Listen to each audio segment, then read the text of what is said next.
Korang tahu tak, 90% kebakaran struktur disebabkan oleh elektrik.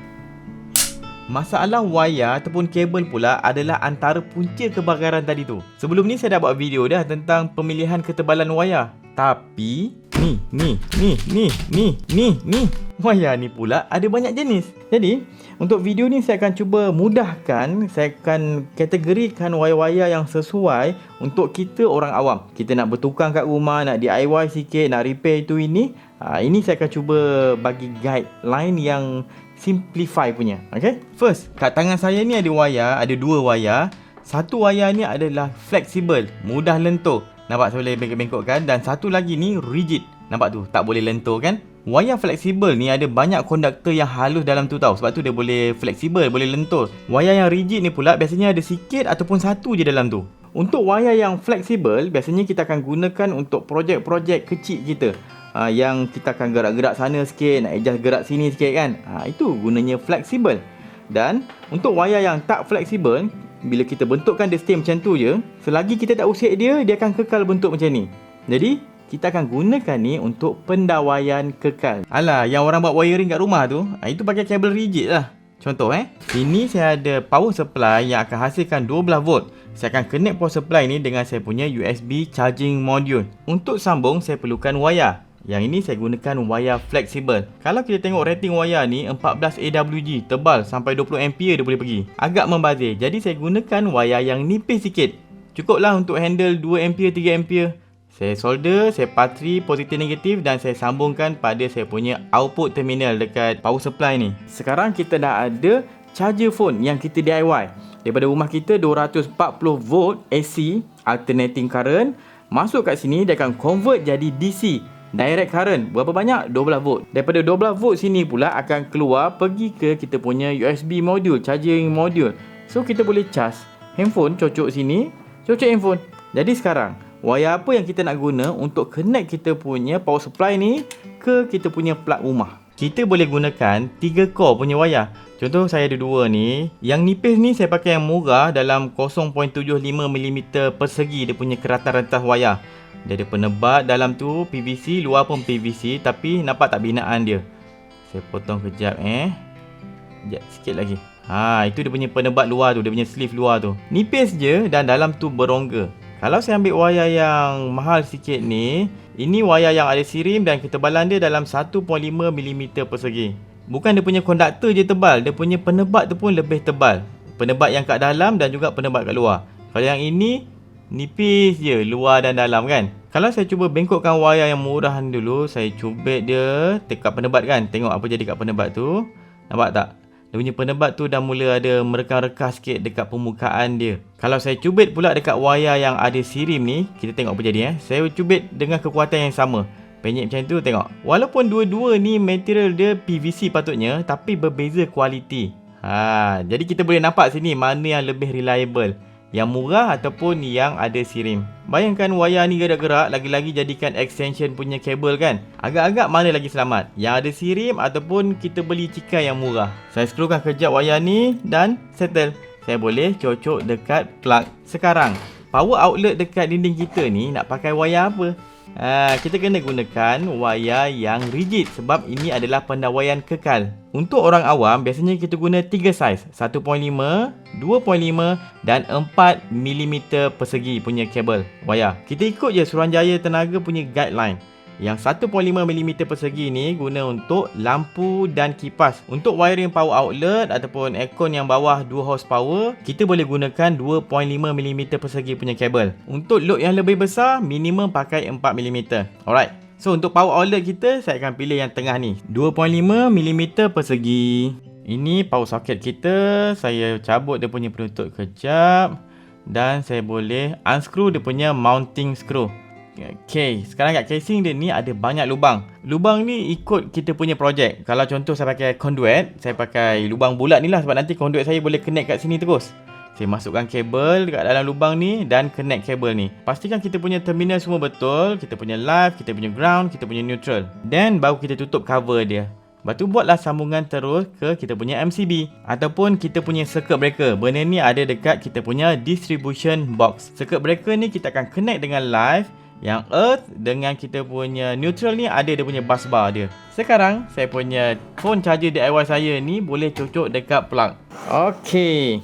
Yang saya tunjuk tadi tu boleh kata asas. Kalau kita dapat faham asas yang ini, maksudnya banyak dah projek kita boleh buat. Sekarang saya nak tambah beberapa jenis wayar yang kita boleh tahu untuk projek yang lebih advance. Sini saya ada bateri solar saya dan saya ada inverter. Ini 300 watt. Bateri solar ni first saya akan connect dengan saya punya circuit breaker DC. Direct current punya circuit breaker. Tu kalau saya tolak dia akan turn on. So ini dah hidup lah ni. So saya turn off balik. Okay. Untuk sambung ke kita punya inverter, biasanya kita gunakan flexible punya kabel. Yang ini saya gunakan silikon punya kabel. Ni nipis sikit, yang ini tebal. Kita nak pakai yang mana satu? Tengok power inverter kita. Yang ini saya gunakan 300 watt. Berapa current dia? Kita kena kira lah. Saya ada bateri solar dekat sini. Dia punya voltage dalam 12 volt. Kita ada inverter pula 300 watt. Current ataupun arus dia berapa? Kita pakai simbol I. Untuk dapatkan current, kita gunakan P sama dengan IV. P ni adalah power. Kita punya V tu adalah voltage. Current kita tak tahu. Kita boleh alihkan I sama dengan P bahagi V. Sama dengan 300 watt bahagi dengan 12 volt. Ini volt, ini watt. Bersamaan 25 ampere. Ini current kita. Ini maksimum lah untuk kita punya inverter ni. Kalau kita rujuk pada AWG punya rating kan, saya pakai single core punya kabel, maksimum 25 ampere. Ni 24 lebih kurang lah. Kena guna 14 AWG punya kabel. Kalau ada banyak core dalam kabel saya tu, makin kurang lah current yang kita boleh bawa. Alright, so untuk case saya ni 300 watt, 25 ampere je maksimum. Pakai 14 AWG. Tapi saya tak gunalah maksimum. Kalau pakai yang inverter besar, wayar kita kena tebal. Sebab dia akan bawa current yang tinggi. So, saya sambung positif dan negatif dan connect pada saya punya circuit breaker, DC circuit breaker saya ni. Positif, negatif. Settle, saya boleh turn on. Dah on, saya boleh cocok dekat saya punya charger tadi. Tengok, dia boleh charge tak? Okay, nice. Sekarang, bila kita cakap tentang sistem solar pula, ada bateri, ada inverter bahagian ni kan. Benda penting adalah ini, solar panel untuk mendapatkan tenaga daripada cahaya matahari. Kita nak convert daripada tenaga foton kepada tenaga elektrik. Nak guna wayar macam mana? Kita kena ingat, bila pakai solar panel ni duduk dekat atas bumbung atau dekat tempat yang ada expose dengan kita punya UV, sebab cahaya matahari ada UV dan air. Itu utama, UV dan air. Kalau kabel tu tak boleh handle UV, lama-lama kabel ni punya penebat ni akan mereput, pecah. Dah pecah, dia punya konduktor tu expose, risiko. Solar panel ni saya terbalikkan kejap, saya tengok dekat dia punya terminal.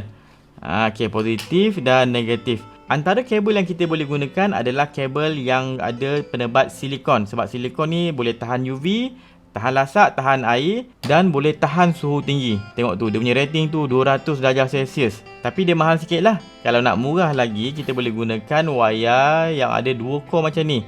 Dia punya penebat guna PVC. Luar PVC, dalam pun PVC. PVC ni boleh lah, boleh tahan matahari sikit, boleh kena air sikit, boleh tahan haba sampai 100 darjah Celsius. Sesuai untuk projek yang gunakan solar panel kecil macam ni. Boleh lah, tapi kalau kondisi ekstrim, jangan pakai wayar macam ni. Itu kena guna wayar yang lebih lasak dan selamat. Okey, bila dah buat sambungan positif negatif ni, saya tutup. Okey. Dan saya boleh buat sambungan untuk ke saya punya solar charge controller ni. Untuk proper punya sambungan solar panel, biasanya kita akan gunakan MC4 punya connector yang ini. Cuma dalam projek kecil ni tak relevan lah untuk saya guna, sebab wayar ni pun halus je saya guna.